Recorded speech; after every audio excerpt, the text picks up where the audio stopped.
Hot damn, adulting sucks. Long time no see, folks. It's certainly been a hot minute since I've really uploaded anything. Now, I'm not going to give you an hour-long song and dance about what I've personally been through, so here's a quick minute-long summary.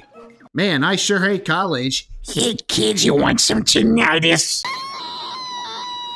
Now my social life is basically over, and I can't wear headphones. God, I'm depressed. Hey, what's this?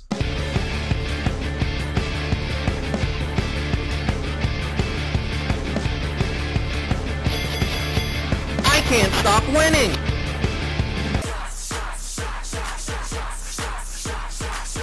Wow, this game is awesome! I'm going to dedicate the rest of my life to it for the next 2 years. Oh, now most of that isn't really an exaggeration, and it's kind of 100% factual, maybe 99%, you know, like the whole germ things. This one has Aldo. In any case. So yeah, I don't really know how to deal with this anymore, because as some of you have probably noticed, I'm quite out of practice. Let's see, let's review how I usually do things. I say funny word, and then I give a half-baked critique in the most over-explained, half-ass, in-depth review. That's kind of the style I go for. That's pretty fucking boring. We can try something different, a little fresh, maybe actually more focused on the critiques, maybe something like that. I don't know. It's gonna be a chill view. It's gonna be the chillest review of Pikmin 4 that you I've ever seen. Choking noise. Okay, you know, I guess there was supposed to be a joke here, but I don't remember what I was supposed to write. What a great fucking start. Now, as a lot of you probably know, I love Pikmin. It's one of my favorite franchises of all time. In fact, I think Pikmin 1 is quite literally my favorite game of all time. And seeing this game get the love that it deserves with a new game on the Switch was something I was very hyped for. Seeing the new environments, look, the fact that Night alone was teased for Pikmin, but what genuinely shocked and surprised me was the fact that they released Pikmin 1 and the bad Pikmin game onto the Switch as re-releases. So now the Switch is effectively the Pikmin console. It has Pikmin 1, it got Pikmin 2, it got Pikmin 3, and it got Pikmin 4, and it doesn't have the 3DS game and technically not the phone game. But do we really count those? I mean, Pikmin Bloom was alright. Now, here's the thing, right? The thing that you're all here for. Is Pikmin a good game? Yes. Alright, show's over. Goodbye.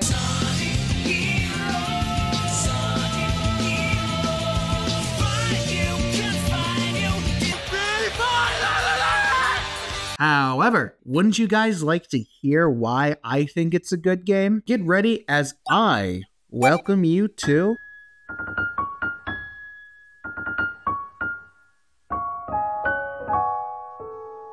Now, our game begins with a prologue of sorts, where we play as Olimar, recapping his time in Pikmin 1. But watching the cutscene play out, us Pikmin fans kind of realize that, hey, something doesn't seem quite right. In this version, Olimar, he's a weird dog creature.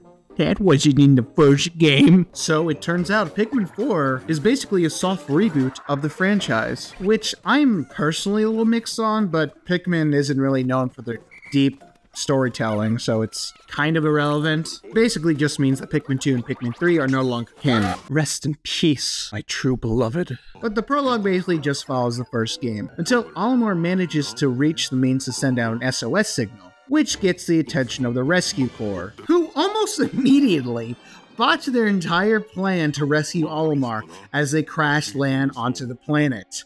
So now it is up to you, the fresh new recruit of the Rescue Corps, to go and find the rescue squad. Oh, this game got character customization. And, you know, at first I was like, this is weird. But the more I play it, I gotta say, I don't really mind it, because all the options that they give you basically let you look like a normal character in this franchise. And it's not like an abomination like where you see in like Fallout or numerous other games that I can't remember. It does mean that you only have preset faces.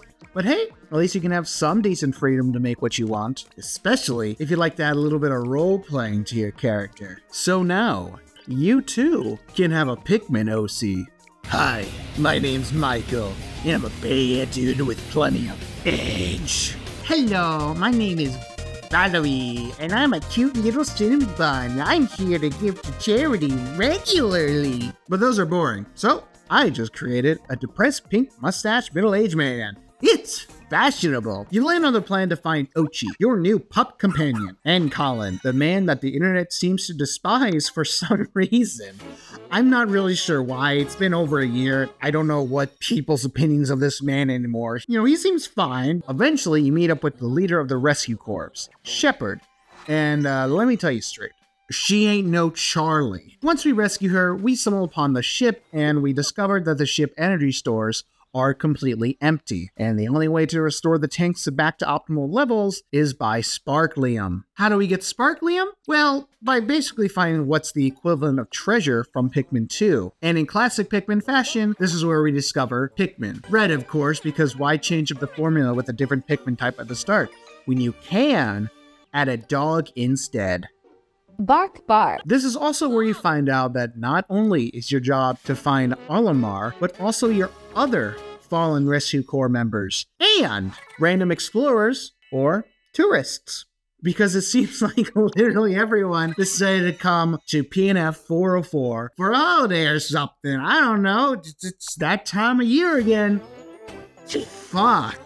Eventually, during your explorations, you'll come across this weird man known as a leafling, kidnapping people and changing them into leaflings. In order to rescue the newly created leafling, we literally got to fight the man, proving our dandery. Get used to that word because these leafy guys are quite obsessed with it. That's literally all that they think about, breathe, and talk about. And you know, after we rescue the leafling, the game follows a very simple formula till like halfway through the game, maybe? Sure, we had to find a doctor to cure the leaflings, but you just go through the normal areas, collecting treasure, people, find the leafling guy again. It's really all the same. Only when you have his final confrontation is when the story changes. As after defeating him, you bring him back to the camp, cure him, and you guys all go home.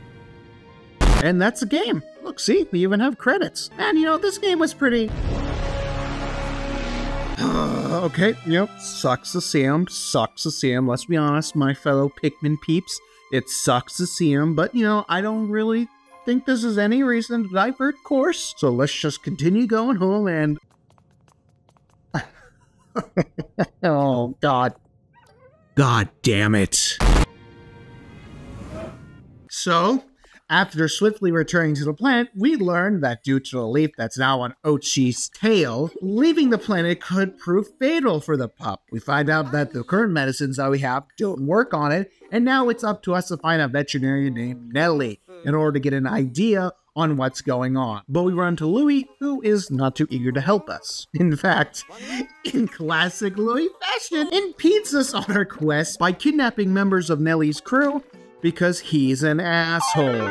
After eventually rescuing Nelly and also a newly abandoned moss, Nelly determines that a similar species of animal would potentially fix Ochi's and Moss's problem. Eventually, we find the dog-like creature and Louie in tow. And once we beat the crap out of both of them, we manage to capture both Louie and the dog collar. And with the dog collar, we're able to get some of the DNA and use it to make a cure. We cure Ochi, however, we were not able to cure Moss due to her being born onto the planet. Olimar says his final goodbyes before finally leaving this planet once and for all. Now, the story is rather harmless. It's simple. I don't really have too many strong opinions about it, other than it's just a basic reboot of the franchise. You know, really, I just mainly miss the fact that Charlie is gone. I love that guy.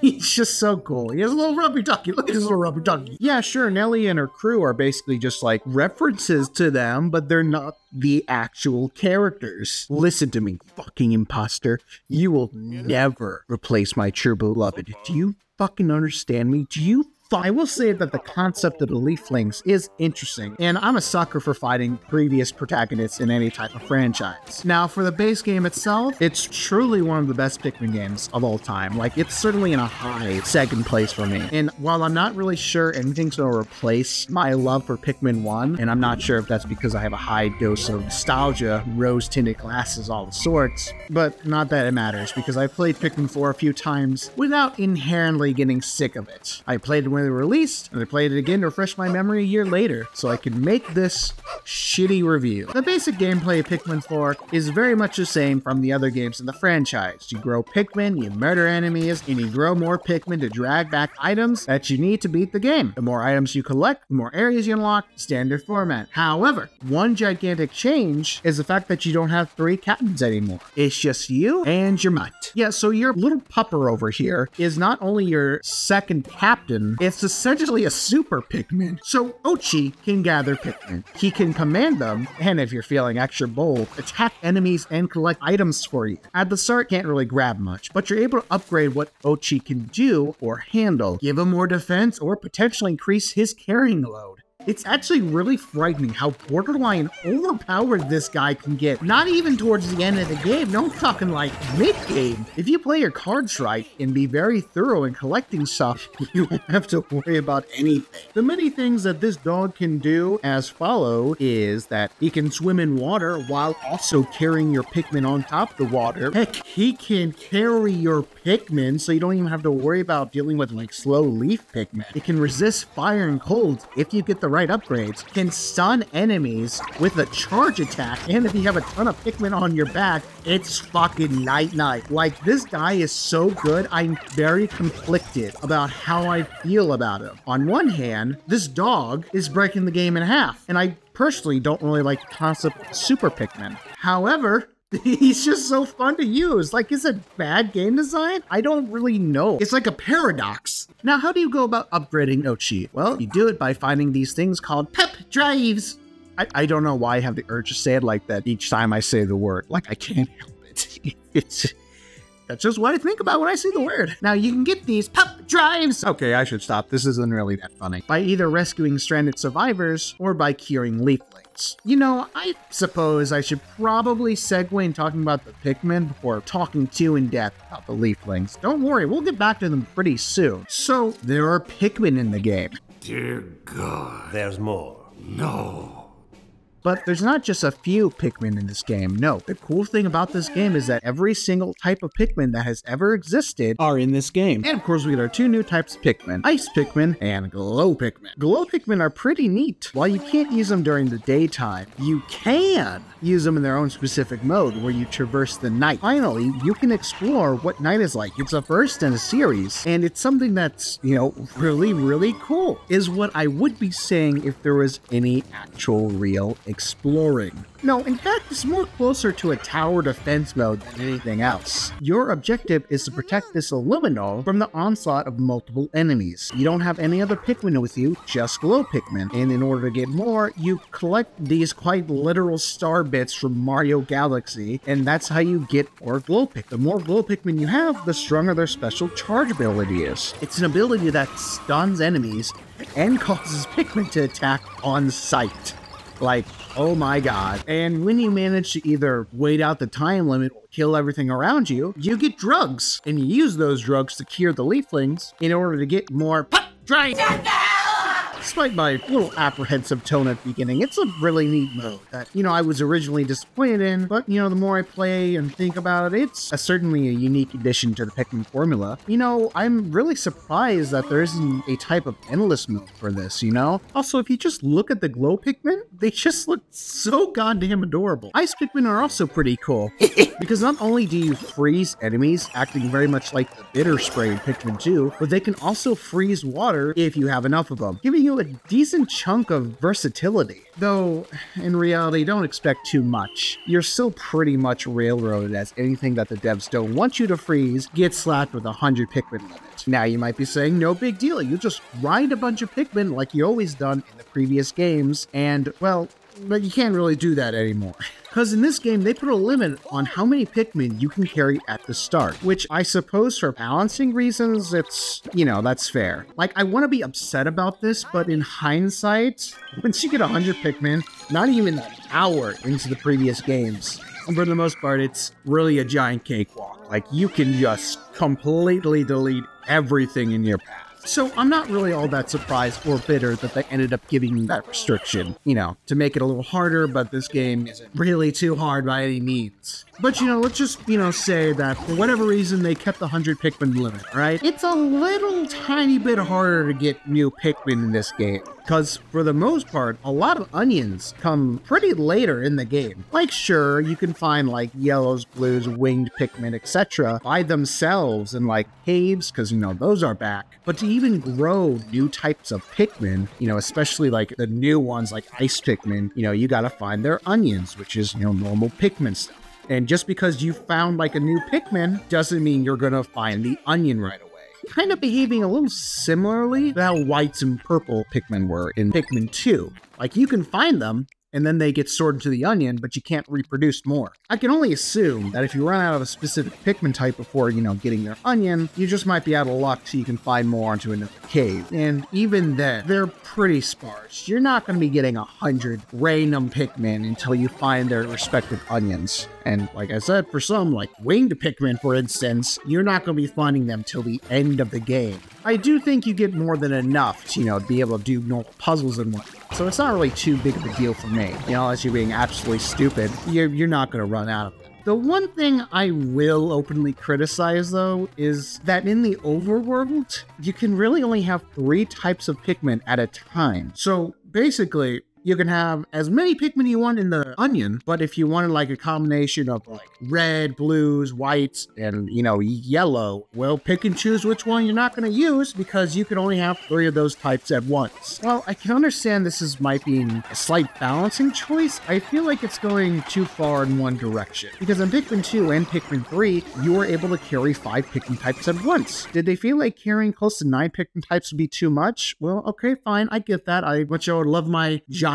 army. I can understand that. But I feel like if somebody's getting a bit overwhelmed, then they just need to put the Pikmin that they don't need back into the onion. Which, how this game is designed, technically, there's a lot of Pikmin that you don't need in a given area. Like, for instance, the game will straight up tell you what types of Pikmin you need in an area before you enter like a cave or the overworld, and it will tell you what are going to be the 3 most optimal Pikmin types for your run. And that is how they designed the entire level, which I feel diminishes some of the replay value because you'll be playing exactly the same way each and every time, which means the game kind of encourages you to, once you have your 3 Pikmin types, you can just clear the level right then and there and then move on to the next. I suppose if you don't like backtracking, that could be good, but I don't know. Like, this is one of the things where I'm also slightly conflicted on because I can see how this can make it easier to go through the game, but I also liked doing like my post-game cleanup of, oh, I collected all the Pikmin. All right, well, hey, let's go back to the other areas and just speed right through them with all the available abilities that I have to my disposal. Now I don't need to do that. And I feel like it takes away some of my personal catharsis that I would get by doing it. And because, we have this like linear fashion, rarely will I find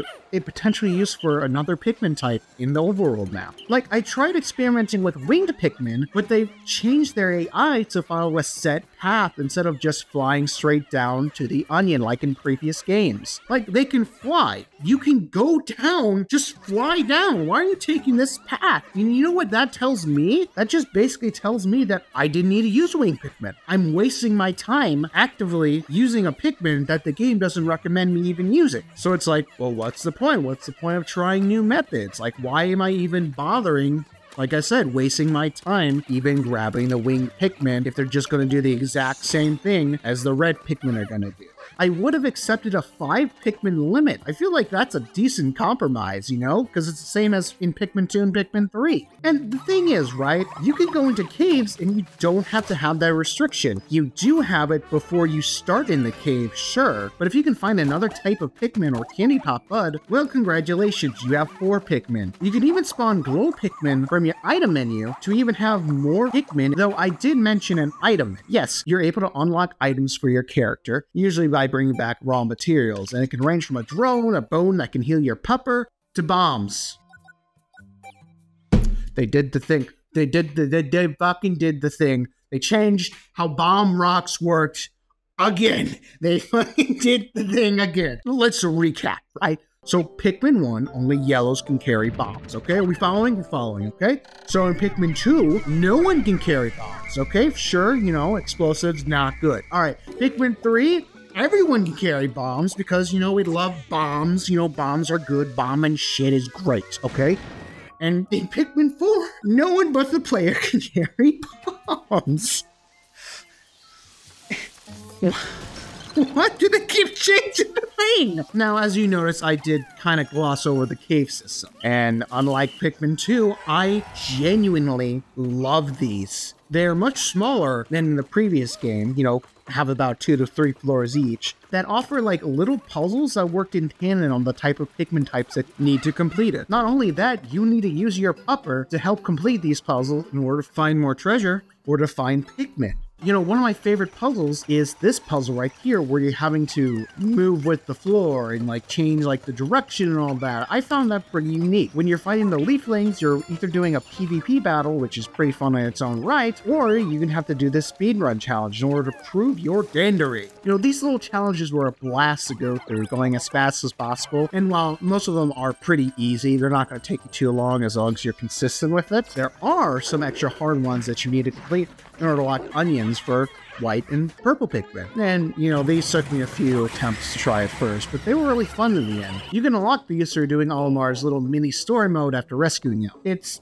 basically just a retelling of the first game, except it explains how he found Moss, and you only have 15 days to complete it. And honestly, if you're able to get through the base game's Dandory missions, this mode won't be too hard for you. And, you know, while I have been harping on the overworld a bit, there are stuff that I do love about it, like, for instance, it looks pretty beautiful. And one major detail that I do like that, you know, it looks like a mini Earth. Well, rather, you're on Earth and everything is huge because you're the one tiny. Like in the franchise, there's always been this implication that, you know, PNF404 was Earth. But for the most part, the set design never really, you know, had the best opportunity to show that. Here we see so many details like bricks from like an old fireplace, or just like the puddles right here look like, you know, big lakes for you. It's, you know, pretty immersive, and you really feel like you're exploring this alien yet familiar world.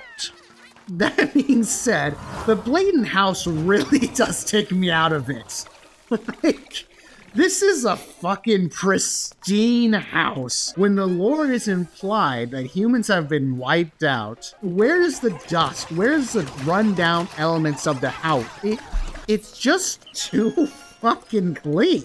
Like in a game where you grow plant people to go and do your bidding. This takes me out of the immersion a little bit, you know? It like ruins my suspension of disbelief, but you know, you hear me laughing. I find it more funny than anything too serious. Bosses are also scattered throughout the overworld and in caves, and for the most part, they're pretty easy too. A lot of them are returning from Pikmin 2. You know, the more I think about it, this game seems more like a Pikmin 2 inspired game than anything else. You know, not that I'll complain. Because while, yes, I have a lot of issues with Pikmin 2, it's not for what it does, but how it does things. Like, I felt the caves could have been a good idea, but they're just randomly generated and the bomb rocks from the ceiling makes it agonizing. In this game, they fixed that issue. The caves have an actual level design now, instead of a frustrating mess of bullshit. They're nice, short, and sweet. And that's just one example, albeit one major example.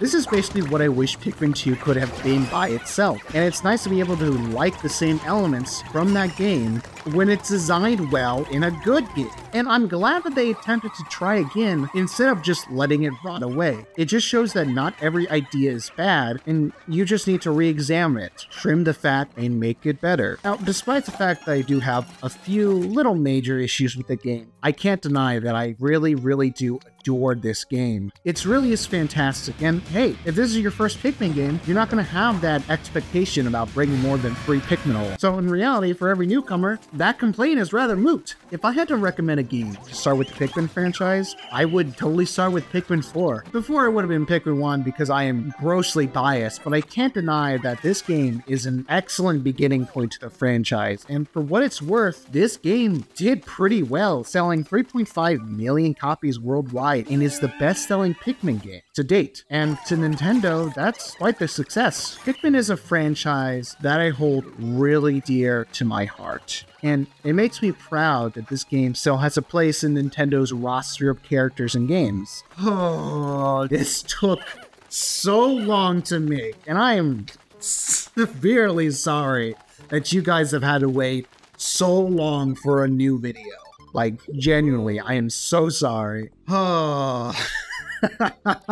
Now, even though I made this video here, I'm still gonna be pretty distant. You know, my life has me in a strict corner. You know, that being said, that doesn't mean I'm not going to do anything. I made a promise a few years ago, and I intend on keeping it, whether it's convenient for me or not. So I think I'll see you lovely folks again when I start my Jurassic Park marathon. And the first stop on our list is the original movie trilogy. Yeah, no, we're not doing a video game first. We're going to do the original films. I think that's something unique for my channel. Yeah, sure, I did the prehistoric planet thing, but actual movies. I'll be a nostalgia critic. You know, let's just hope I don't botch that up. But, you know, who knows? I have this weird, unprofessional, professional brand I gotta keep intact. So, until we meet again, catch you next time.